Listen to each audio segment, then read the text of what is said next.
السلام علیکم ورحمۃ اللہ وبرکاتہ۔ ان الحمد للہ نحمده ونستعینه ونستغفره ونؤمن به ونتوکل علیہ ونعوذ باللہ من شرور انفسنا ومن سیئات اعمالنا من يهده الله فلا مضل له ومن يضلل فلا هادي له واشهد ان لا اله الا الله وحده لا شريك له واشهد ان محمدا عبده ورسوله اما بعد فان خير الحديث كتاب الله وخير الهدي هدي محمد صلى الله عليه وسلم وشر الأمور محدثاتها وكل محدثة بدعة وكل بدعة ضلالة وكل ضلالة في النار۔ أعوذ بالله من الشيطان الرجيم، بسم الله الرحمن الرحيم۔ يا أيها الذين آمنوا اتقوا الله حق تقاته ولا تموتن إلا وأنتم مسلمون۔ يا أيها الناس اتقوا ربكم الذي خلقكم من نفس واحدة وخلق منها زوجها وبث منهما رجالا كثيرا ونساء واتقوا الله الذي تساءلون به والأرحام إن الله كان عليكم رقيبا۔ يا أيها الذين آمنوا اتقوا الله وقولوا قولا سديدا يصلح لكم أعمالكم ويغفر لكم ذنوبكم ومن يطع الله ورسوله فقد فاز فوزا عظيما۔ وقال الله تعالى فاصبر كما صبر أولو العزم من الرسل ولا تستعجل لهم كأنهم يوم يرون ما يوعدون لم يلبثوا إلا ساعة من نهار بلاغ فهل يهلك إلا القوم الفاسقون۔ اللہ رب العزت کی تعریف و توصیف کے بعد درود و سلام نازل ہوں محمد رسول اللہ صلی اللہ علیہ وسلم پر۔ معزز سامعین کرام، یہ ماہ شعبان کا مہینہ ہے۔ شعبان کے مہینے کی بہت ساری باتیں، بہت ساری فضائل، بہت سارے احکام اور بہت ساری بدعات، رسومات، یہ ساری چیزیں آپ کے سامنے گاہے بگاہے ذکر ہوتا رہتا ہے، سنتے رہتے ہیں۔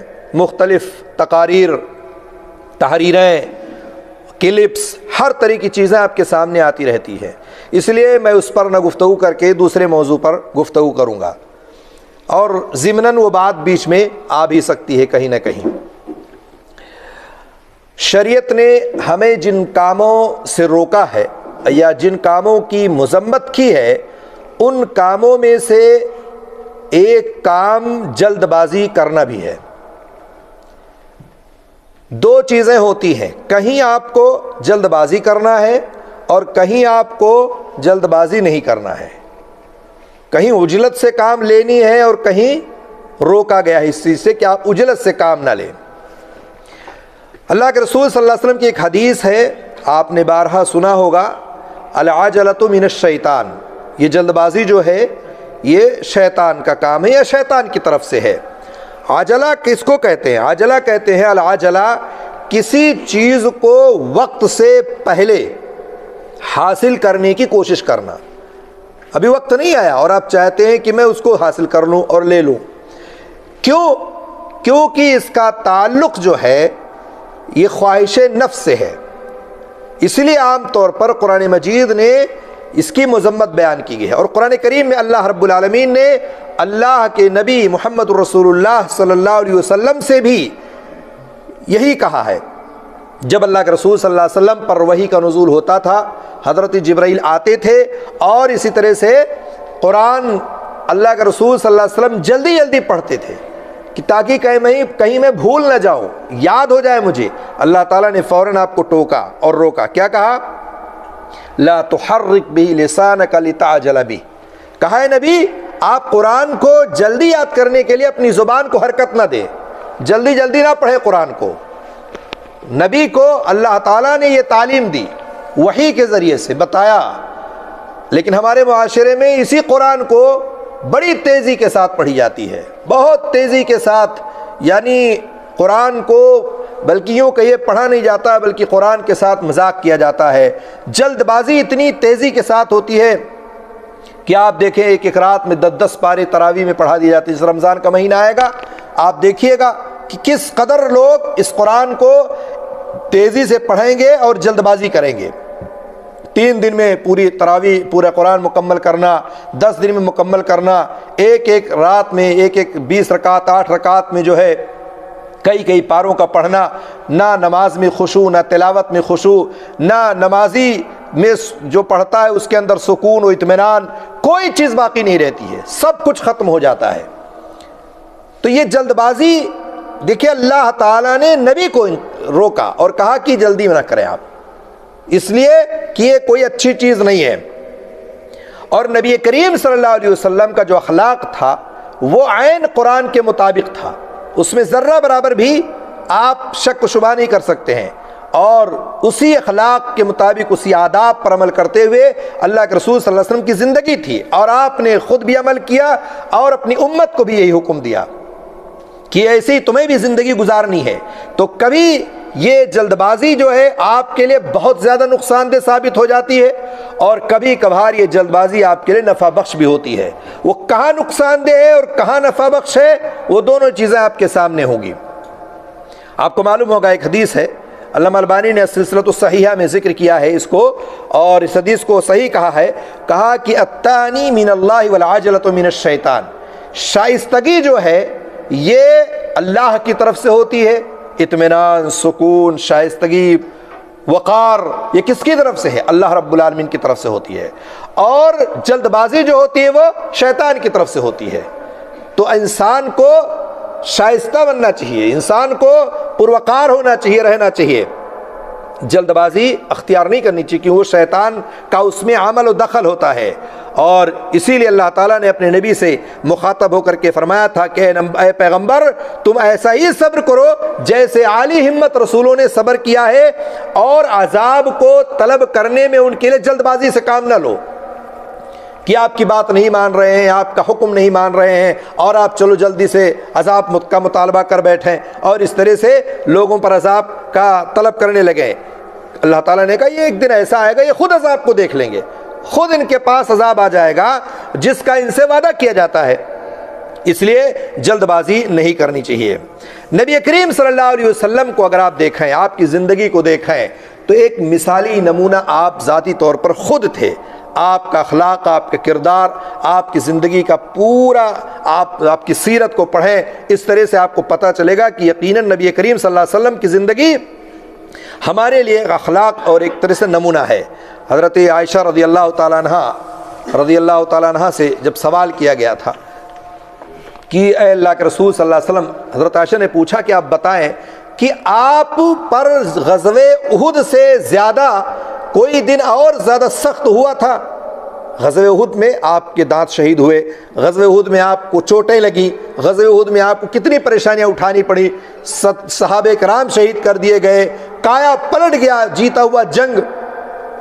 تو حضرت عائشہ پوچھتی ہیں کہ اس سے بھی زیادہ کوئی دن ایسا آپ پر گزرا ہے جو آپ پر زیادہ سخت ہوا ہو، زیادہ آپ کے لیے پریشان کن ہوا ہو؟ حضرت عائشہ رضی اللہ تعالیٰ عنہ کے سوال پر اللہ کے رسول نے کہا کہ ہاں ایسا ہوا ہے، اور ایسا کب ہوا ہے؟ مختصر یہ کہ جب آپ طائف گئے اور آپ جب وہاں پہنچے تو وہاں آپ نے جب دعوت پیش کی لوگوں کے اوپر، تو طائف والوں نے آپ کی دعوت قبول نہیں کیا، حتیٰ کہ آپ کو مارا بھی، پیٹا بھی، آپ کے اوپر پتھر برسائے، آپ کے جسم سے خون گرنے لگے، رسنے لگے۔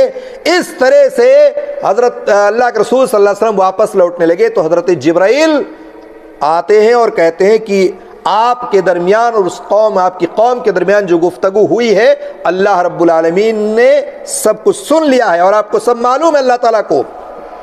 اس لیے پہاڑوں کا فرشتہ آپ کی طرف بھیجا گیا ہے تاکہ آپ اس کو حکم دیں، جو آپ حکم دیں گے اس کو وہ کرے گا۔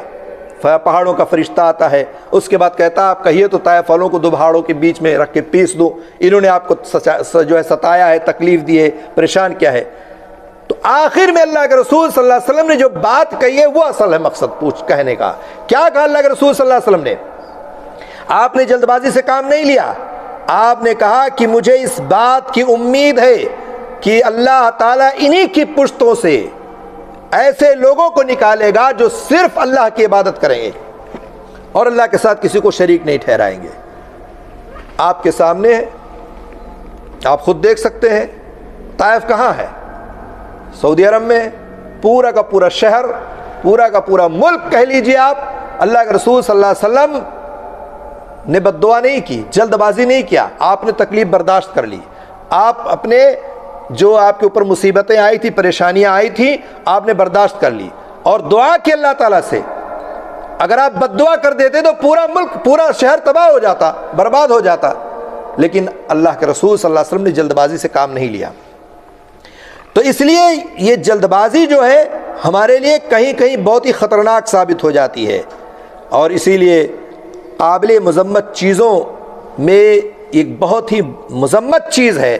اگر آپ دیکھیں تو ہمارے معاشرے میں، ہمارے گھروں میں ہر لمحہ، ہر وقت اگر ایک دیکھیں تو ایک باپ، ایک ماں اپنی اولاد کو کوستا رہتا ہے، الٹی سیدھی باتیں کرتا رہتا ہے، سامنے نہیں ہے تو فون پہ گفتگو کر کے اس کو ڈانٹے گا، پھٹکارے گا، بد دعائیں دے گا، الٹی سیدھی باتیں کرے گا۔ اور اسی طرح سے گھر میں رہتے ہوئے بھی لوگ اپنی اولاد کو، اپنے گھر والوں کو جلد بازی میں بہت کچھ کام کر جاتے ہیں جو اس کے لیے خطرناک ہوتا ہے۔ اللہ رب العالمین نے قرآن میں کہا نا وَيَدْعُ الْإِنسَانُ بِالشَّرِّ دُعَاءَهُ بِالْخَيْرِ وَكَانَ الْإِنسَانُ عَجُولًا، انسان برائی کی دعا مانگنے لگتا ہے بالکل اس کی اپنی بھلائی کی دعا کی طرح۔ انسان بہت بڑا جلد باز ہے، جیسے بھلائی مانگتا ویسے برائی بھی مانگنے لگتا ہے۔ اس لیے ایسے موقع پر جلد بازی نہیں کرنی چاہیے۔ حضرت جابر رضی اللہ تعالیٰ عنہ کی روایت سامنے ہونی چاہیے جو صحیح مسلم کی روایت ہے۔ اللہ کے رسول صلی اللہ علیہ وسلم فرماتے ہیں لا تدعوا على انفسكم ولا تدعوا على اولادكم ولا تدعوا على اموالكم ولا توافقوا من الله سعة يسأل فيها عطاء فيستجيب لكم۔ اللہ کے رسول صلی اللہ علیہ وسلم نے فرمایا ہے تم اپنے لیے بد دعا نہ کرو۔ آپ کہیں گے اپنے لیے کون بد دعا کرتا ہے؟ کرتے ہیں کہ نہیں کرتے لوگ اپنے لیے بد دعا؟ مثال کے طور پر ایک آدمی بیمار ہو جاتا ہے، ایک آدمی پریشان ہو جاتا ہے، کس سے؟ اپنی بیماری سے، کس سے؟ اپنی اولاد سے، اپنے والدین سے، اپنی بیوی سے، اپنے اوپر بد دعا کرنے لگتا ہے اللہ مجھے اٹھا لیتا تو ٹھیک تھا، میں دنیا سے چلا جاتا تو ٹھیک تھا، اس بیماری میں برداشت نہیں کر سکتا ہوں، یہ ختم معاملہ ہو جاتا، میں دنیا سے چلا جاتا، مر جاتا تو ٹھیک تھا۔ اولاد سے پریشان ہو کر کے اس طرح سے اپنے اوپر بہت ساری چیزیں بد دعا کرنے لگتا ہے۔ مال و دولت کی کثرت ہوتی ہے اس کے پاس، خوب مالک ہوتا مال کا وہ، لیکن وہ اس مال میں سے ایک تنکا بھی نہیں لے سکتا ہے۔ آخر میں کیا ہوتا ہے کہ اپنے مال میں بد دعا کرنے لگتا ہے، یہ مال ختم ہو جاتا، چلا جاتا تو بہت ہی اچھا ہوتا، میرا اس میں کوئی دخل نہیں ہے۔ اللہ نے کہا لا تدعوا علی انفسکم، اپنی نفس پر آپ کو بھی جو ہے بد دعا نہیں کرنا ہے، اور اپنی اولاد پر بھی بد دعا نہیں کرنا ہے۔ اولاد پر بد دعا، اگر آپ کے گھر میں بچے ہیں موبائل چلاتے ہیں، ہر وقت لیے موبائل گیم کھیلتے ہیں، پڑھائی لکھائی میں دھیان نہیں دیتے ہیں، الٹے سیدھی حرکتیں کرتے ہیں، ماں ادھر کوستی ہے، باپ ادھر کوستا ہے، چاچا ادھر کوستا ہے، اس طرح کی چیزیں ایک دوسرے میں، پھر وہ الٹی سیدھی باتیں بھی ہونے لگتی ہیں، الٹی سیدھی بد دعائیں بھی دینے لگتا ہے۔ اچھے انداز سے، اچھے ڈھنگ سے سمجھانے کے باوجود وہی والدین، وہی گھر والے دعا کے بجائے بد دعا کرنے لگتے ہیں۔ اور زبانوں سے باقاعدہ ماؤں کے آپ نے سنا ہوگا، باپ کے سنا ہوگا، مر نہیں جاتا ہے، پتہ نہیں کیا تباہ کر کے رکھا ہے، چھٹکارا مل جاتا، چلا جاتا یہاں سے، یہاں ہو جاتا، یہ ہو جاتا، وہ ہو جاتا۔ اس طرح کے جملے ایک والدین، ایک گھر والے اپنے بچوں کے لیے نکالتے ہیں۔ اس کے بعد کہ اللہ تعالیٰ نے وَلَا تَدْعُوا عَلَىٰ أَمْوَالِكُمْ، اپنی مال کے لیے بھی بد دعا نہ کرو کہ مال ضائع ہو جائے، برباد ہو جائے، بھسم ہو جائے، ختم ہو جائے، اس میں میرا کوئی حق نہیں ہے، میرا ہوتے ہوئے بھی میرا کچھ نہیں ہے، سب کچھ بچوں نے قبضہ کر لیا، یہ ہو گیا، وہ ہو گیا، اس کے بارے میں بھی آپ بد دعا نہیں کر سکتے۔ کیوں؟ اللہ کے رسول نے فرمایا وَلَا لَا تُوَافِقُوا مِنَ اللَّهِ سَاعَةً، ممکن ہے کہ جس وقت تم یہ بات کہہ رہے ہو کہیں ایسا نہ ہو کہ یہ بد دعا قبولیت گھڑی میں کی گئی ہو، قبولیت کے وقت میں کیا گیا ہو۔ دعا کی قبولیت کے وقت آپ ایسے جملے کہیں اور اللہ تعالیٰ قبول فرما لے تو پتہ چلا کہ آپ کی دعا، جو کچھ آپ کہہ رہے ہیں، جو کچھ آپ مانگ رہے ہیں، اللہ رب العالمین اس دعا کو قبول کر لے گا۔ جیسے جمعہ کا دن ہے، عصر سے لے کے اور مغرب تک، ایک یہ بھی قول ہے نا کہ عصر سے لے کے مغرب تک دعا کی قبولیت کا وقت ہے۔ اب اگر آپ جمعہ کے دن چھٹی ہوتی ہے آپ کی، آپ گھر پہ فون لگا دیں، بیوی سے جھگڑا، ماں جو ہے اولاد سے جھگڑا، فلاں سے جھگڑا، بہت کچھ آپ اپنی اس موبائل اپنے فون پہ شروع ہو جائے بولنا، اور یہاں وقت جو ہے قبولیت وقت کی ہے اور آپ کی زبان سے الٹی سیدھی باتیں حرکتیں نکل رہی ہیں، ممکن ہے کہ آپ کی بد دعا قبول ہو جائے، ممکن ہے آپ کی زبان سے نکلی ہوئی بات اللہ تعالیٰ قبول کر لے۔ اس لیے ایسی چیزوں سے پرہیز کریں، ایسی چیزیں ایسے حالات میں، ایسے وقت میں نہ کریں۔ آپ بعض دفعہ لوگوں کو دیکھا جاتا ہے سفر کرتے ہیں، مکہ جا رہے ہیں، مدینہ جا رہے ہیں، ریاض جا رہے ہیں، اسی بیچ میں گھر سے فون آ گیا، حالات کچھ گھر پہ خراب ہو گئے، کوئی معاملہ ہو گیا، اور آپ سفر کی حالت میں فون پہ الٹی سیدھی باتیں شروع ہو گئی آپ کی۔ سفر کے وقت دعا کی قبولیت کا وقت ہے، آپ کی زبان سے نکلی ہوئی بات ممکن ہے کہ اللہ تعالیٰ قبول کر لے، آپ کے لیے خطرناک ثابت ہو جائے، آپ کی اولاد کے لیے، آپ کے مال کے لیے، آپ کی بیوی کے لیے، آپ کے بچے کے لیے۔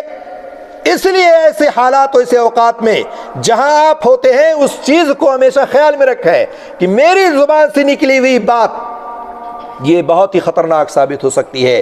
اسی لیے کہا جاتا ہے کہ شاید یہ جو مشکلات ہیں، یہ جو پریشانیاں ہیں اپنے اہل خانہ میں، گھر والوں میں، اولاد میں، بیوی و برکت اور دیگر تمام چیزوں میں، امراض کے جو لوگ شکار ہیں، یہ بگاڑ کے جو اسباب پیدا ہو رہے ہیں، یہ ساری چیزیں اگر دیکھا جائے تو ممکن ہے کہ یہ بد دعاؤں کا نتیجہ ہو، ہماری زبان سے نکلی ہوئی چیزوں کا یہ نتیجہ ہو کہ ہم نے زبان سے ایسی چیزیں نکالی اور اللہ تعالیٰ نے اس کو ایکسپٹ کر لیا اور قبول کر لیا۔ بچے کیوں ہمارے بگڑے ہوئے ہیں؟ بچے کیوں ہماری باتوں کو نہیں مانتے ہیں؟ باپ فون کرتا ہے، بچہ فون کیوں نہیں اٹھاتا ہے؟ باپ سے بچہ کیوں نہیں بات کرتا ہے؟ والدین کی نافرمان کیوں بنا بیٹھا ہے؟ بہت ساری چیزیں ہو سکتی ہیں۔ ممکن ہے کہ ہمارا کوئی جملہ، ہماری کوئی بات، ہمارا کوئی کہنا اس کے لیے خطرناک ہو گیا ہو اور وہ نہ سن رہا ہو، یا اسی طرح سے اللہ تعالیٰ ہماری دعاؤں بد دعاؤں کو سن لیا ہو۔ اس لیے بگاڑ کا سبب ہے بہت سارے لوگ اس بات کا احساس نہیں کرتے ہیں۔ آپ کو محسوس کرنا ہوگا، نصیحت قبول کرنی ہوگی، اپنے آپ میں جھانکنا ہوگا، دیکھنا ہوگا کہ کہیں ایسا نہ ہو کہ ہم بھی اس چیز کے شکار ہوں جس کی وجہ سے ہمارے ساتھ یہ مسئلہ کھڑا ہو۔ اس لیے ہمیں سوچ سمجھ کر یہ ساری چیزیں کرنا ہے، کبھی بھی نہیں کرنا چاہیے۔ اور اسی جلد بازی کا ایک نتیجہ اور بھی ہے، بہت سارے بھائی ہمارے ایسے آپ کو ملیں گے جو دعا کی قبولیت میں جلد بازی مچاتے ہیں کہ ہماری دعا کیوں نہیں قبول ہوتی ہے، ہم نے تو دعا کی تھی، ہم نے تو مانگی تھی، ہم ہر روز مانگتے ہیں، ہم مکہ گئے تھے تب مانگے، مدینہ گئے تب مانگے، ہر نماز کے بعد مانگتے ہیں، لیکن ہماری دعائیں قبول نہیں ہوتی ہے۔ ابو ہریرہ کی روایت ہے نا، یستجاب لأحدکم ما لم یعجل یقول دعوت فلم یستجب لی، یہ روایت بھی صحیح مسلم میں ہے اور صحیح بخاری میں بھی موجود ہے کہ بندہ کی دعا قبول ہوتی ہے جب تک کہ وہ جلد بازی نہ کرے۔ کہنے لگتا ہے کہ میں نے دعا کی تھی اور میری دعا قبول نہیں ہوئی، آپ کو کہنے کی ضرورت نہیں ہے، آپ دعا کر کے چھوڑ دیجئے۔ آپ کا کام ہے دعا کرنا، قبول کرنا کس کا کام ہے؟ اللہ رب العالمین کا۔ آپ کا اختیار جتنا تھا اپنے اس اختیار میں رہیں۔ اب آپ ظاہر سی بات ہے دعا کریں اور پھر رزلٹ کا انتظار کریں، تو یہ تو کوئی مہینے کی تنخواہ تو ہے نہیں کہ آپ مہینہ بھر تنخواہ میں کام کریں اور اس کے بعد مہینے میں آپ کو چیک مل جائے، آپ کے اکاؤنٹ میں سیلری آ جائے اور تنخواہ آ جائے۔ یہ تو کوئی ایسی چیز نہیں کہ سامنے آپ کے رزلٹ ہو، یہ تو اللہ رب العالمین کے اختیار میں ہے۔ اور ویسے بھی اللہ کے رسول صلی اللہ علیہ وسلم نے فرمایا ہے کہ کوئی بھی بندہ دعا کرتا ہے تو 3 حالتوں سے خالی نہیں ہوتا ہے۔ نمبر 1، یا تو دعا کی قبولیت اس کے سامنے ہوتی ہے کہ ہاں قبول ہوگا۔ مثال کے طور پر ایک آدمی نے شادی کی اور شادی کرنے کے بعد اولاد نہیں ہو رہی تھی، اللہ سے دعا کر رہا تھا اور اس دعا کے بدلے میں اللہ نے اس کو ایک اولاد دے دی، بیٹا دے دیا، بیٹی دے دی۔ اگر یہ چیز ہمارے سامنے ظاہر نہیں ہو رہی ہے تو اللہ رب العالمین اس دعا کے بدلے میں ہمارے اوپر سے کوئی مصیبت ٹال دیتا ہے جس کا ہمیں علم نہیں ہے۔ کوئی مصیبت آنے والی ہے، حادثہ ہونے والا ہے، ایکسیڈنٹ ہونے والا ہے، کفیل کی طرف سے کوئی مشکل پریشانی آنے والی ہے، اقامہ میں آنے والا ہے، کوئی بھی مصیبت آنے والی تھی اور آپ برابر دعا کرتے رہے، دعا کرتے رہتے تھے، اللہ نے اس مصیبت کو ٹال دیا جس کا آپ کو علم نہیں ہے۔ اور تیسرا، سامنے ظاہر طور پر آپ کو لگتا بھی نہیں کہ دعا قبول ہوئی، مصیبت بھی نہیں ٹل رہی ہے، پریشان ہیں آپ، اللہ تعالیٰ اس دعا کو ذخیرہ آخرت بنا دیتا ہے۔ کل قیامت کے دن وہی دعا آپ کے حق میں کام آئے گا، وہی پرزی، وہی پرچہ، وہی بطاقہ آپ کے سامنے پیش کیا جائے گا کہ یہ وہ دعا ہے جو تم دنیا میں کیے تھے لیکن اللہ نے وہاں قبول نہیں کیا، اس کا بدلہ اللہ تعالیٰ جہاں تمہیں دے گا۔ تو اگر آپ اندازہ لگائیں تو گھاٹے کا سودا نہیں ہے، فائدے کا سودا ہے کہ آخرت میں ملے۔ دنیا میں تو آدمی چند سال زندگی گزارتا، اس کے بعد تو جانا ہی جانا ہے۔ تو اس لیے انسان کو چاہیے کہ جلد بازی سے کام نہ لے۔ ایسے ہی بہت سارے بھائی ہمارے نماز میں جلد بازی کرتے ہیں۔ نماز میں جلد بازی کرنے کا کئی ایک دیکھیں گے آپ تو طریقہ ہے۔ ایک تو جماعت کھڑی ہوتی ہے، جلدی سے بھاگتے ہوئے جا کے صف میں شامل ہونا، یہ ایک بالکل خلاف سنت ہے۔ اللہ کے رسول نے کہا وقار، سکون، اطمینان، ان تمام چیزوں کو برقرار رکھو، دوڑ کر کے بھاگ کر کے مسجد میں شامل ہونا نہیں ہے آپ کو۔ جماعت پانے کے لیے، رکوع پانے کے لیے آدمی بھاگتا ہے، دوڑتے جاتا ہے اور جا کر کے شریک ہو جاتا ہے، اس سے روکا گیا ہے۔ یہاں جلد بازی سے کام لیتا ہے۔ اسی طرح سے کتنے بھائی ہمارے نمازی ایسے ہیں، رکوع، سجدہ، قیام، آپ دیکھیں نہ ان کا رکوع صحیح، نہ سجدہ صحیح، نہ قیام صحیح، کھٹا کھٹ کوے کے چونچ کی طرح سے مارتے ہیں، بس کسی طرح سے 2 رکعت 4 رکعت 8 رکعت پڑھنی ہے اور نکل جانا ہے۔ یہ جلد بازی ہے۔ اللہ کے رسول صلی اللہ علیہ وسلم کی حدیث یاد ہوگی آپ کو، حضرت ابو ہریرہ فرماتے ہیں کہ ایک شخص نے مسجد میں نماز ادا کی اور ادا کرنے کے بعد اللہ کے رسول کے پاس آیا اور سلام کیا۔ اللہ کے رسول نے کیا کہا؟ ارجع فصلی فإنک لم تصلی، لوٹ جاؤ، پھر سے جاؤ نماز پڑھو، تم نے نماز نہیں پڑھی ہے۔ 3 بار اللہ کے رسول نے اس کو لوٹایا۔ لوٹانے کے بعد وہ صحابی رسول کہتے ہیں اللہ کے رسول مجھے نہیں پتا، ذرا مجھے بتا دیجئے کیسے نماز پڑھنی ہے۔ 3 بار جا کے ویسے ہی پڑھ کے آیا تھا وہ، اس کا کیا شکل تھی؟ جلد بازی سے کام لیتا تھا وہ۔ ہمارے بہت سارے بھائی، ہمارے تو کتنے بھائی ایسے کہ رکوع سے اٹھتے ہیں پائجامہ پکڑے پکڑے اٹھتے ہیں اور سجدے میں چلے جاتے ہیں، پائجامہ بھی نہیں چھوڑتے ہیں۔ کتنے بھائی ایسے کہ ایک سجدہ سے مکمل اٹھ کر بیٹھے نہیں کہ دوسرے سجدے میں پہنچ جاتے ہیں۔ قیام میں دیکھیں گے ایسا لگتا ہے کہ پتہ نہیں سورہ فاتحہ پڑھی یا نہیں پڑھی، رکوع اور سجدے میں ایک بار بھی سبحان ربی الاعلی سبحان ربی العظیم پڑھی یا نہیں پڑھی۔ تعجب کریں گے آپ دیکھ کر کے بعض نمازیوں کو کہ کیسے نماز کو ادا کرتے اور پڑھتے ہیں۔ اللہ کے رسول صلی اللہ علیہ وسلم نے اس صحابی سے کیا کہا؟ کہا اذا قمت الى الصلاة فکبر، کہا کہ جب تو نماز کے لیے کھڑے ہو تو اللہ اکبر کہو۔ یہ تکبیر تحریمہ ہے، شروع میں جو آپ کہتے ہیں تکبیر تحریمہ، اور یہ رکن ہے، اور باقی جتنی تکبیرات نماز میں ہیں وہ واجب ہیں۔ کہا اللہ اکبر کہو، اس کے بعد کیا؟ ثم اقرأ ما تيسر معك من القرآن، جو کچھ قرآن میں سے آپ کو آسانی کے ساتھ یاد ہو اس کو پڑھ لیا کرو، ٹھیک ہے؟ اس کے بعد کیا کہا؟ ثم اركع حتى تطمئن راكعا، پھر رکوع کرو اطمینان کے ساتھ، سکون کے ساتھ، جلد بازی نہیں، پھٹا پھٹ والا نہیں۔ کم سے کم 3 بار پڑھو تو کچھ اطمینان و سکون تو ہو سکتا ہے۔ یہاں تو ایک بار بھی پڑھتا نہیں بندہ، بس گیا کھٹ سے کھڑا ہو گیا اور پھٹ سے سجدے میں چلا گیا، پتہ نہیں سمیع اللہ لمن حمدہ کہتا ہے کہ نہیں، ربنا ولک الحمد کہتا ہے کہ نہیں۔ اس طرح سے اللہ کے رسول نے سکھلائی۔ کہا ثم ارفع حتى تعدل قائما، جب رکوع سے سر اٹھاؤ تو مکمل طریقے سے کھڑے ہو جاؤ۔ یا اللہ کے رسول نے سکھلایا کہ کھڑے ہونا ہے، اور یہاں ہم کھڑے ہوتے ہی نہیں ہیں، باقاعدہ پھٹاک سے سجدے میں چلے جاتے ہیں۔ اس کے بعد کیا؟ ثم اسجد حتى تطمئن ساجدا، پھر سجدہ کرو اور اطمینان کے ساتھ سجدہ کرو۔ سبحان ربی الاعلیٰ پڑھو، 1 بار پڑھو، 3 بار پڑھو، اس سے زیادہ پڑھو، دیگر دعائیں جو ثابت ہیں وہ پڑھو۔ اس طرح سے اطمینان و سکون کے ساتھ نماز پڑھنی ہے۔ تو جلد بازی نماز میں شامل ہونے کے لیے، جلد بازی نماز میں رہ کر کے بہت سارے کام جو کرتے ہیں اس میں، اگر امام جلد باز مل جائے آپ کو تب تو آپ بڑی شکایت کرتے ہیں، ارے یار کیسا امام مولوی صاحب، یہ تو پھٹافٹ پڑھتا ہے، پتہ ہی نہیں چلتا ہے کب رکوع کب سجدہ کب۔ اور جب آپ اکیلے نماز پڑھتے تب آپ کے ذہن میں، آپ کے دل میں آپ کی بات نہیں گھستی ہے کہ میں بھی تو ایسے ہی پڑھتا ہوں۔ تو امام ہو یا مقتدی ہو، اکیلے پڑھ رہے ہوں یا جماعت سے نماز پڑھ رہے ہوں، ہر جگہ نماز میں اطمینان چاہیے، سکون چاہیے، وقار چاہیے، چونکہ اطمینان و سکون و وقار بھی ایک رکن ہے، اس کے بغیر نماز آپ کی نہیں ہوگی۔ اسی طرح سے انسان کو یہ ساری چیزیں کرنی ہے۔ آج کے حالات کو اگر آپ دیکھیں، بہت سارے لوگ اس وقت نادم ہوتے ہیں، شرمندہ ہوتے ہیں جب شرمندگی کا کوئی فائدہ نہیں ہے، ندامت کا کوئی فائدہ نہیں ہے۔ جن کاموں میں سوچ سمجھ کر فیصلہ کرنا چاہیے ان کاموں کو جلد بازی سے کر بیٹھتے ہیں، بعد میں نادم ہوتے ہیں، ارے مجھے تو نہیں کہنا چاہیے، مجھے تو ایسا نہیں کرنا چاہیے، یہ غلط ہو گیا۔ چھوٹی سی معمولی سی بات پر بیوی کو طلاق دے بیٹھتے ہیں۔ آپ دیکھیں، میں تقریباً اس مہینے میں اگر میں دیکھوں تو میرے پاس 5-6 فون ایسے آئے جو طلاق کے مسئلے کو لے کر کے آئے۔ کیا ہوا؟ بس فون پہ گفتگو ہو رہی تھی اور بیوی کو طلاق دے دیا۔ یہ تو جلد بازی کا نتیجہ ہے نا، کہ آپ نے لفظ زبان سے طلاق کا لفظ نکالا۔ گھریلو جھگڑے، میاں بیوی کے جھگڑے، مسائل سب کے ساتھ جڑے ہوتے ہیں، سب کے ساتھ ہوتے ہیں، اور خاص طور سے اگر آپ پردیس میں ہیں تو کچھ نہ کچھ زیادہ ہی ہوتے ہیں۔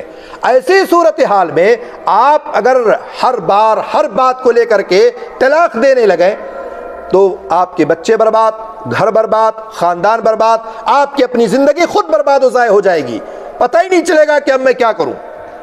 بعد میں شرمندگی ہوتی ہے، اور اس کے بعد پھر آپ فون کرتے ہیں کہ مولانا کیا کروں، کیسے کروں، یہ صورتحال ہو گیا ہے، اور اس کے بعد اب میں لانا چاہتا ہوں۔ جب نس ڈھیلی ہو جاتی ہے نا تھوڑی سی، تب اس کے بعد پھر فون آتا ہے، اور اس کے بعد سوچتے کہ اب واپس لانا ہے بیوی کو، بچے ہیں، چھوٹے بچے ہیں، بڑے بچے ہیں، پڑھائی چل رہی ہے، بچوں کے بغیر میں رہ نہیں سکتا ہوں۔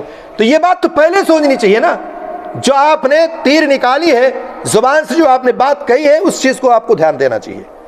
اس لیے جلد بازی میں کبھی ایسی غلطی نہیں کرنا، ایسی کوتاہی نہیں کرنا، ورنہ پورا کا پورا گھر، خاندان، بچے سب اجڑ جاتے ہیں۔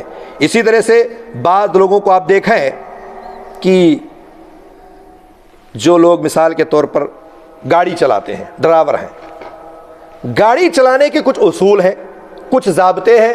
آپ اسپیڈ جو لکھا اتنی اسپیڈ پہ آپ چلائیں، بیلٹ لگا کے چلائیں، ٹھیک ہے۔ آپ جو قوانین ہیں، جس ملک میں، جس حکومت کے انڈر میں آپ ہیں، اس قوانین کو آپ فالو کریں۔ لیکن نہیں، کتنے لوگوں کو آپ دیکھیں اتنی تیز سے گاڑی چلائیں گے، اوٹ پٹانگ لے کر کے بھاگیں گے، چلیں گے، جس کا نتیجہ کیا ہوتا ہے؟ خود تو مرتے، دوسروں کو بھی مارتے ہیں، جس کا نتیجہ یہ ہوتا ہے ایکسیڈنٹ ہوتا ہے، اور ہاتھ پیر سے معذور ہو جاتے ہیں، ہاسپٹل پہنچ جاتے ہیں۔ اور اس سے بھی زیادہ بھیانک و خطرناک ہوتا ہے کہ انسان مر جاتا ہے۔ جلد بازی کا تو یہ نتیجہ ہوا نا کہ آپ کی گاڑی جو اگر قوانین کے ساتھ آپ چلتے، فالو کرتے، تو آپ خود بھی محفوظ رہتے، دوسروں کو بھی محفوظ رکھتے آپ۔ لیکن نہیں، جلد بازی میں ہمیں جلدی پہنچنا ہے، ہمیں 300 کلومیٹر 3 گھنٹے سے پہلے ہی کور کر لینا ہے، ہمیں نماز مدینہ ہی میں پڑھنی ہے، چاہے گرامہ کتنا بھی لگ جائے، جان پہ بند پڑے، لیکن نہیں، جمعہ کی نماز مدینہ میں پڑھنا ہے۔ اگر عمرہ سے واپسی میں بس والا مدینہ نہیں لے گیا، تاخیر ہو گئی، مرنے کٹنے کو تیار بس میں آپ دیکھیں، چاہے فجر کی نماز نہ پڑھتا ہو، چاہے بس سے واپسی میں آنے کے بعد عشاء اور عصر اور مغرب غائب رہے اس کا، لیکن مدینہ میں پڑھنے کے لیے جان دینے کو تیار ہوتا ہے وہ۔ تو یہ جلد بازی جو آپ مدینہ میں نماز پڑھنے کی کرتے ہیں، یہی جلد بازی آپ کو 5 ٹائم میں کرنی چاہیے، اپنے گھر پہ کرنی چاہیے، اپنے ملک میں، اپنے جہاں آپ رہ رہے کام کر رہے وہاں کرنی چاہیے۔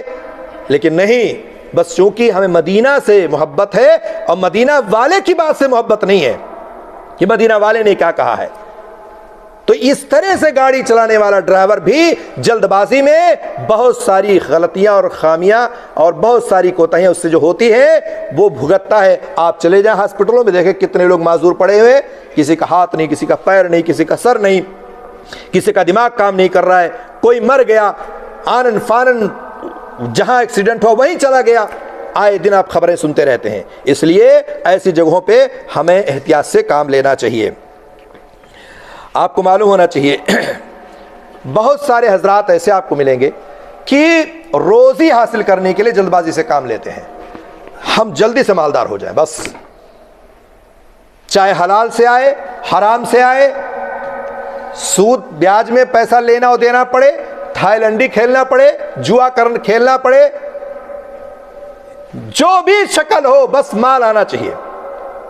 کتنے دکاندار آپ کو ایسے ملیں گے، بس ہماری دکان چلنی چاہیے، چاہے میں بیڑی بیچنا پڑے، سگریٹ بیچنا پڑے، نسوار بیچنا پڑے، حرام وہ چیزیں جو شریعت نے حرام کی اس کو بیچنا پڑے، لیکن میری دکان چلنی چاہیے، میرے پاس کسٹمر آنا چاہیے، اور اس کسٹمر اس کی وجہ سے دوسرا سامان خریدتا، یہ بہانہ ہونا چاہیے۔ یعنی جلدی سے ہمیں مالدار ہونا ہے، بس یہ مقصد ہوتا ہے. کسی بھی طرح سے اگر میں 500 ریال یومیہ کماتا ہوں تو 1000 ہو جائے، 1500 ہو جائے، لیکن بس جلدی سے مجھے یہ کام کرنا ہے. تو جلد بازی میں مال کو پانا، چاہے حلال ہو یا حرام کی شکل میں ہو، یہ بہت ہی خطرناک ہے. اللہ کے رسول کی ایک حدیث سیدنا ابو امامہ رضی اللہ تعالیٰ بیان کرتے ہیں کہ حضرت جبرائیل علیہ السلام اللہ کے رسول کے پاس آتے اور اللہ کے رسول کے دل میں یہ بات ڈالتے ہیں. اور ڈالی کیا کہی کہ کوئی جان، کوئی بھی شخص، کوئی بھی ذی روح اس وقت تک نہیں مر سکتی جب تک کہ وہ اپنی مدت زندگی کو پوری نہ کر لے. جب تک آپ کی زندگی ہے، جب تک لکھ دیا گیا ہے اتنا دن آپ کو جینا ہے، اور جب تک کہ وہ اپنا رزق حاصل نہ کر لے. گویا کہ موت اور روزی دونوں آپ کے ساتھ ساتھ چلتی ہے. جب تک روزی مکمل نہیں ہوگی موت نہیں آئے گی، جب تک موت نہیں آئے گی جب تک روزی مکمل نہ مل جائے آپ کو. پھر جلد بازی کیا ہے؟ جتنا لکھا ہوا اتنا آپ کو ملنا ہے. ہاں آپ کوشش کریں، آپ حلال طریقے سے کوشش کریں، روزی روٹی میں اضافہ کریں، محنت کریں، مشقت کریں، لیکن اس کا مطلب یہ نہیں کہ حرام طریقے سے کمائیں. اس کا مطلب یہ نہیں کہ غلط طریقے سے پیسے کو لائیں، سود بیاج اور اس طرح سے پیسہ لے کر کے آئیں. اس لیے ضروری ہے کہ ہم پیسہ ضرور کمائیں، لیکن حلال طریقے سے پیسہ کمائیں، حلال طریقے سے پیسے کو استعمال کریں. روز جو ہے جلد بازی میں حرام طریقہ یا حرام چیزوں کو اپنانے کی کوشش ہرگز نہ کریں. یہ ہمارے لیے بہت ہی خطرناک ہے. ظاہر سی بات ہے، ایک چیز اور ہے کہ عجلت جو ہے، جلد بازی جو ہے، یہ انسان کی فطری چیز ہے. ایک انسان کی فطرت میں یہ چیز لکھا ہے. اللہ تعالیٰ نے قرآن میں بھی کہا نا کہ انسان بڑا جلد باز پیدا کیا گیا ہے. فطری چیز ہے یہ. تو فطری چیز جو ہے یہ کبھی کبھار جلد بازی ممدوح ہوتی ہے، پسندیدہ ہوتی ہے، اور کبھی کبھار مذموم ہو جاتی ہے، بری ہو جاتی ہے. اس لیے اچھے کاموں میں جلدی کریں، برے کاموں میں جلد بازی کرنے سے اپنے آپ کو بچائیں. جیسے مثال کے طور پر جلد بازی کہاں آپ کو کرنی ہے؟ مثال کے طور پر اچھے کاموں میں، نیک کاموں میں کرنی ہے آپ کو جلد بازی. اللہ تعالیٰ نے قرآن کریم میں فرمایا ہے، جیسے آج جمعہ کا دن تھا، کیا کہا اللہ کے رسول صلی اللہ علیہ وسلم نے؟ نماز جمعہ کے لیے جلدی جاؤ، کہا نا. پوری ایک لمبی حدیث ہے، بہت میں ادھر نہیں جانا چاہتا ہوں. اللہ کے رسول نے کہا نماز جمعہ کے لیے جلدی جاؤ، جو جلدی جائے گا اونٹ کے قربانی کے برابر ثواب ملے گا. ہمارا کیا حال ہے؟ ہم تو صرف بس 2 رکعت پڑھنے جاتے ہیں، اور پورے ہفتے کا ٹارگٹ ہوتا ہے کہ ہفتے میں 2 رکعت پڑھ لیا خلاص، پھر چھٹی اگلے ہفتے جائیں گے.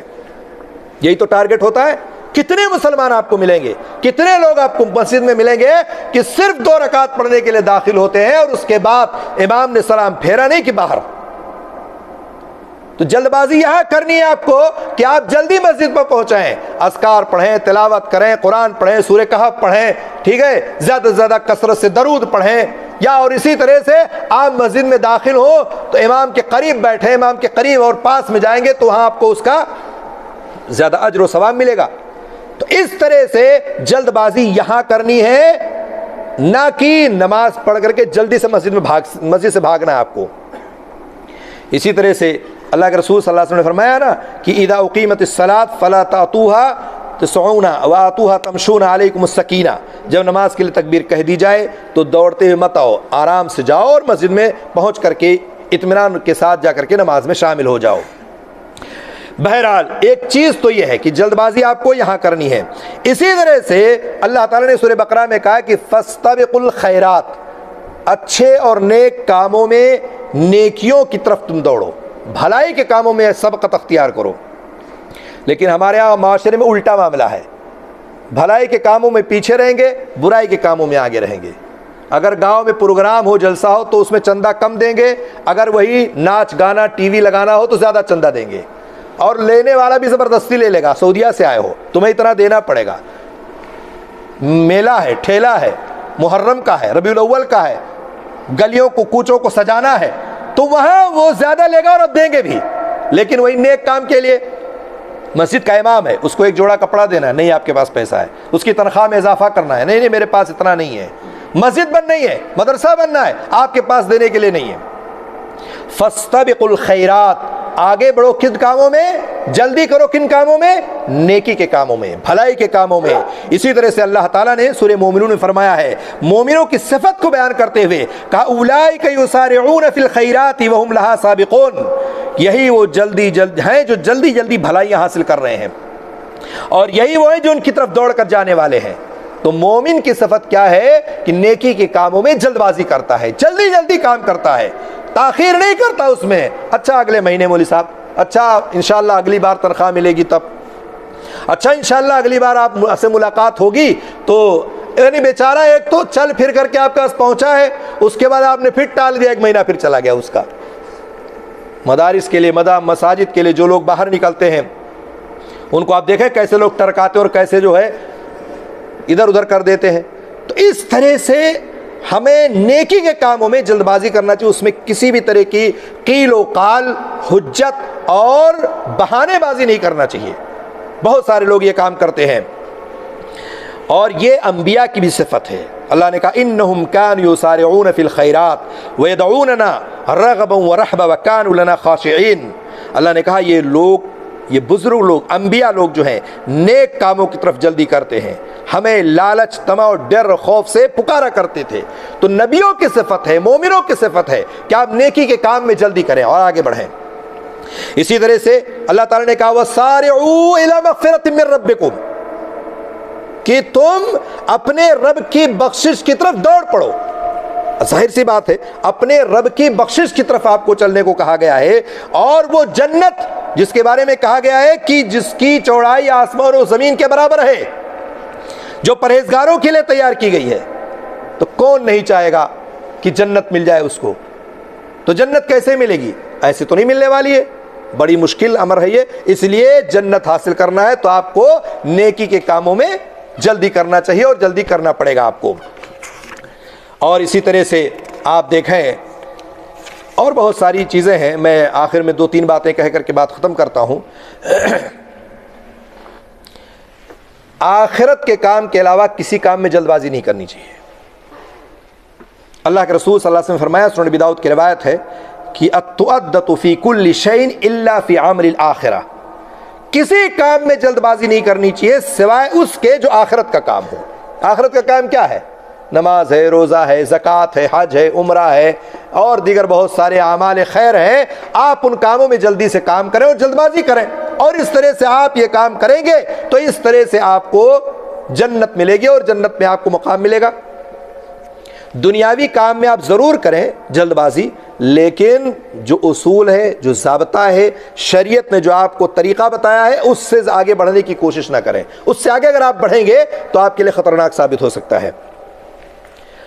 آپ کو ایک حاتم العصم کی ایک روایت ہے، وہ کہتے ہیں کہ یہ احیاء علوم الدین میں اس کا ذکر کیا، انہوں نے کہا کہ العجلۃ من الشیطان الا فی 5 اشیاء، کہ شیطان جو یہ جلد بازی جو ہے یہ شیطان کا عمل ہے یا شیطان کی طرف سے ہے، مگر 5 چیزیں ایسی ہیں جس میں آپ جلد بازی کر سکتے ہیں۔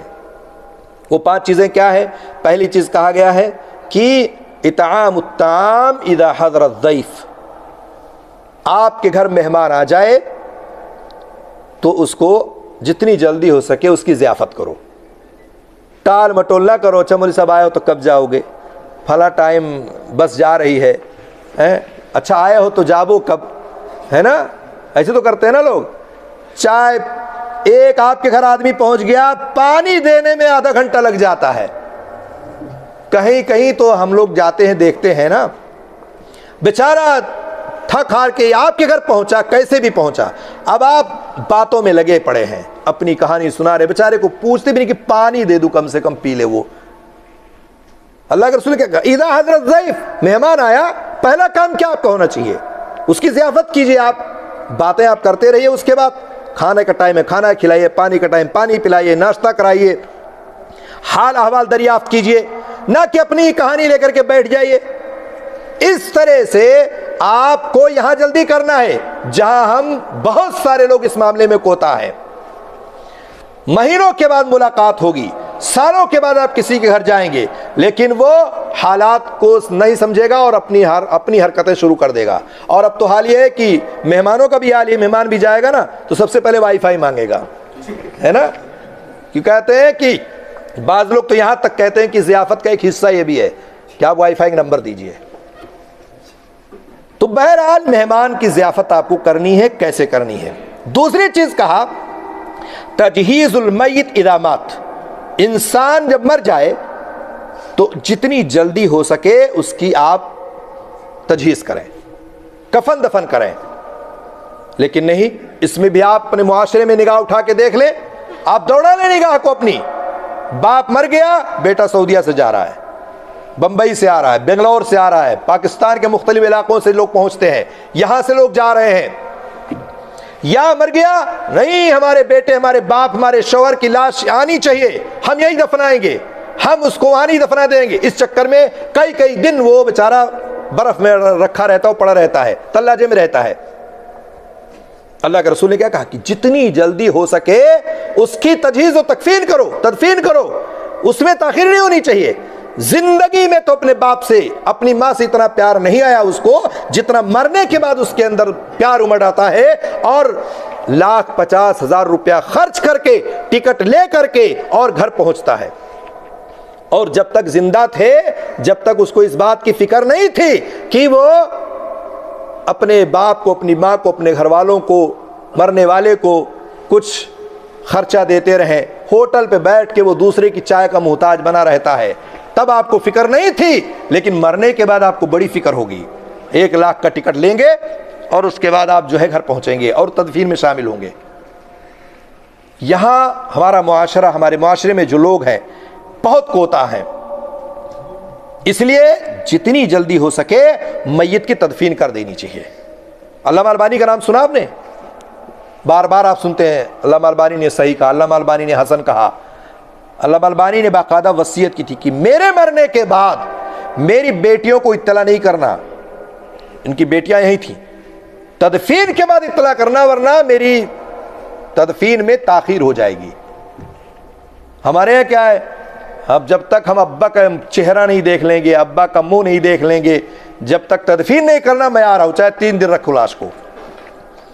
یہ چیزیں نہیں ہونی چاہیے. باقاعدہ میں تو ہمیشہ کہتا ہوں جو لوگ پردیس میں رہتے ہیں ان کو وصیت کر دینا چاہیے کہ میرے مرنے کے بعد میری لاش کو منگانا نہیں, یہی تدفین کرنا. اہل توحید لوگ جنازہ پڑھیں گے آپ کا, آپ ایسے جگہ, ایسے ملک میں آپ جو ہے یہاں رہیں گے جہاں آپ کی جنازہ موحدین پڑھیں گے, جس کے بارے میں حدیث میں آتا ہے کہ اگر 40 لوگ پڑھ لیں, مختلف روایتیں ہیں, تو آپ کو جنت کی ضمانت ہے, آپ کو جنت ملے گی.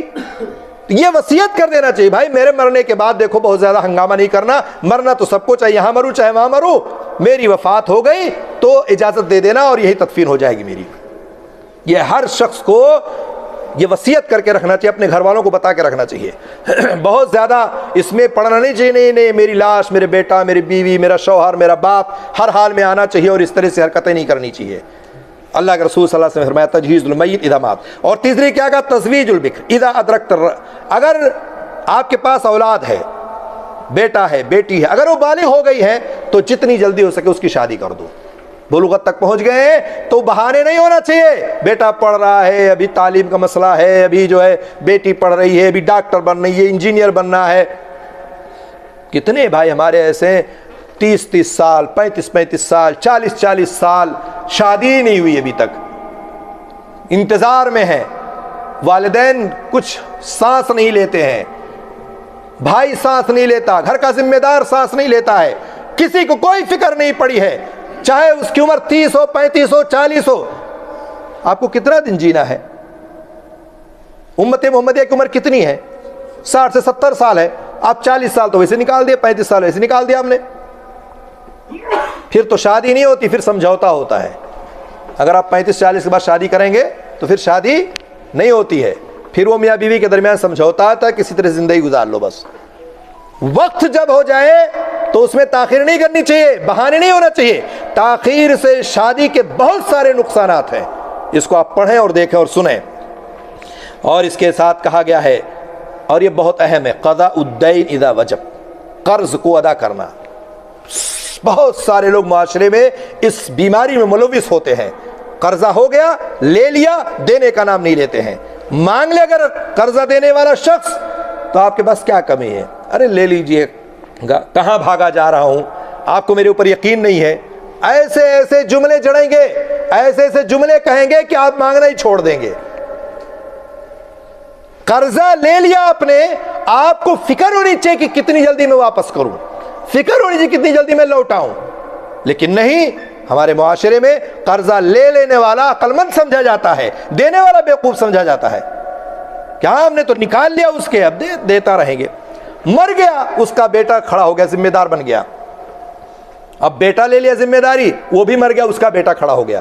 قرضہ لوٹانے کی ضرورت نہیں ہے، واپس نہیں کرتے، اور اسی کو ہوشیاری سمجھتے ہیں. آپ کو معلوم ہونا چاہیے اللہ رب العالمین سب کچھ معاف کر سکتا ہے، لیکن قرض کو کبھی معاف نہیں کر سکتا، چونکہ اس کا تعلق حقوق العباد سے ہے. حتیٰ کہ شہید جو اللہ کے راستے میں جس نے اپنی جان دی ہے، وہ بھی جنت میں نہیں جا سکتا ہے جب تک کہ قرض کو معاف نہ کر دیا جائے، یا جس کا قرض ہے وہ معاف نہ کر دے.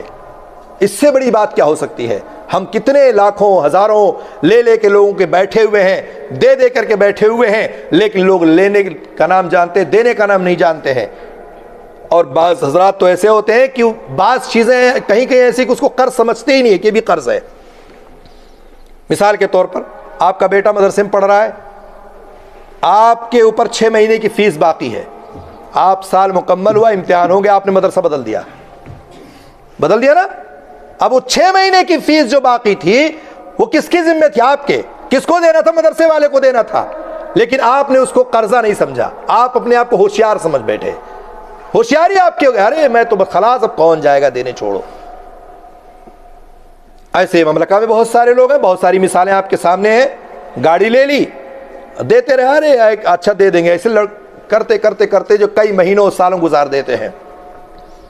اس لیے میرے عزیز ساتھیوں، قرض لو ضرور تو دینا بھی جانو. یہ معاشرے کا ایک حصہ ہے، لینا اور دینا، اس لیے اس حصے کو سمجھو. اسی طرح سے آخری اس میں بات جو بتائی گئی ہے، التوبہ من الذنب اذا اذنب. اگر آپ سے کوئی غلطی ہو جائے، کوتاہی ہو جائے، کمی ہو جائے، انسان ہیں آپ، تو آپ اللہ سے توبہ کریں، استغفار کریں. اس میں آپ کو جلدی کرنا چاہیے. یہاں آپ کو جلدی کرنا ہے کہ آپ ہر روز صبح شام 24 گھنٹے میں جب بھی آپ کو موقع ملتا ہے، آپ اللہ رب العالمین کے سامنے روتے ہیں، گڑ گڑاتے ہیں، توبہ کرتے ہیں، استغفار کرتے ہیں. دن ہو، رات ہو، تنہائی ہو، کہیں بھی آپ بیٹھے ہیں، استغفر اللہ استغفر اللہ استغفر اللہ اتوب الیہ. جہاں بھی آپ ہیں اللہ سے توبہ کرتے رہیں، استغفار کرتے رہیں. اس میں آپ کو جلدی کرنا چاہیے. لیکن نہیں، پورا 24 گھنٹہ گزر جاتا ہے، ایک زبان سے کبھی استغفر اللہ نہیں نکلتا، سبحان اللہ نہیں نکلتا، الحمدللہ نہیں نکلتا. بلکہ اگر برائیوں کو دیکھا جائے تو دن میں نہ جانے کتنی گالیاں، کتنے گلوچ، کتنے لوگوں کو غیبت، چغل خوری، برائیاں، کفیل کی، مدیر کی، فورمین کی، مولوی کی، مولانا کی، کتنے لوگوں کو دیکھیں آپ اس میں ملوث ہیں. اور ہر وہ آدمی اگر کسی کو نیکی کی طرف بلائے تو اس کی برائی، اور اپنی زبان اور اپنی توبہ اور ان تمام چیزوں کو چھوڑے بیٹھا ہے. اللہ تعالیٰ سے آپ ہمیشہ توبہ کریں، استغفار کریں. اپنی محفلوں اور مجلسوں کو دینی بنائیں، نیک کام والا بنائیں، اچھے کام والا بنائیں، توبہ استغفار والا بنائیں، نہ کہ برائیوں اور غیبت و چغل خوری والا بنائیں. تو اللہ کے رسول نے فرمایا کہ اگر آپ گنہگار ہیں، اور یقیناً ہر انسان گنہگار ہے، اگر گناہ نہ کرے تو پھر انسان نہیں، تو آپ توبہ کریں، استغفار کریں، اس میں آپ جلدی کریں. ان تمام باتوں کی روشنی میں اگر آپ دیکھیں، اگر ہم اپنے آپ کا جائزہ لیں تو ہمیں یہ معلوم ہوگا کہ ہمارے اندر جلد بازی کہاں ہے اور کہاں نہیں ہے، ہمیں کہاں کرنا چاہیے اور کہاں نہیں کرنا چاہیے. گناہ کے کام کے کرنے میں تو ہم بہت جلد باز ہیں، لیکن نیکیوں اور خیر کے کام کے کرنے میں ہم جلد بازی نہیں کرتے ہیں. اس لیے ہمیں چاہیے کہ ہم نیکی کے کام میں جلد بازی کریں اور برائیوں کے کام میں اپنے آپ کو بچا کے رکھیں. اللہ رب العالمین سے دعا ہے اللہ تعالی ہم لوگوں کو کہنے اور سننے سے زیادہ اس پر عمل کرنے کی توفیق عطا فرمائے. آمین رب العالمین. السلام علیکم ورحمۃ اللہ وبرکاتہ. جزا اللہ خیر و احسن جزا. یہ تھے ہمارے محترم فضیلت الشیخ ریاض الدین فیضی حفظ اللہ تعالی، داعی جالیات جنوب بریدہ، جو کہ بہت ہی اہم موضوع پہ احباب سے گفتگو فرما رہے تھے. اللہ تعالیٰ شیخ محترم کے علم عمل میں برکت عطا فرمائے. ایک دو گزارشات ہیں. ایک تو یہ کہ ساتھی جو لیٹ آتے ہیں نا، ان سے گزارش ہے کہ ذرا جلدی آیا کریں. جب آپ نے آنا ہی ہے گفتگو جب تک شروع سے آخر تک نہ سنی جائے تو گفتگو کا مزہ نہیں آتا اور اس کے موضوع کا سیاق و سباق پتہ نہیں چلتا بندے. اس لیے کوشش کریں جب آپ نے آنا ہی ہے تھوڑا سا پہلے آ جائیں. اور جو ہے اس کے علاوہ ہمارے کچھ احباب جو ہیں ان کے موبائل جو ہے نا وہ دوران درس بجتے رہتے ہیں, تو کوشش کیا کریں کہ موبائل کو سائلنٹ کر لیں, اور اگر بھول جائیں اس دوران کوئی کال آ جائے تو اس کو بند کر لیا کریں. کچھ لوگ یہیں پہ بیٹھ کے سننا شروع کر دیتے ہیں, کتنی یعنی غیر اخلاقی بات ہے. مجلس کے اندر جو قرآن اور حدیث کی مجلس ہے, دین کی بات ہو رہی ہے, وہاں پر آپ کا فون آیا ہے, وہ اتنا امپورٹنٹ ہے, وہ اتنا اہم ہے کہ آپ نے یہیں پہ گفتگو شروع کر دی. ہاں اگر بہت ضروری ہے, ارجنٹ ہے, ایمرجنسی ہے, آپ باہر چلے جائیں, کتنی جگہ ہے, اللہ کی زمین وسیع ہے, آپ باہر جا کے گفتگو کریں اگر کوئی ایمرجنسی. ٹھیک ہے, تھوڑی بات, پہلی بات تو یہ کہ 1 گھنٹے کے لیے اپنے آپ کو, اپنے موبائل کو سائلنٹ کر لیں, اور اگر کوئی ضروری کال آ جاتی ہے تو باہر جا کے ریسیو کر لیں. یہ چند گزارشات ہیں, اللہ تعالیٰ ہم کو دین سمجھنے اور اس پر عمل کرنے کی توفیق عطا فرمائے. السلام علیکم ورحمۃ اللہ وبرکاتہ.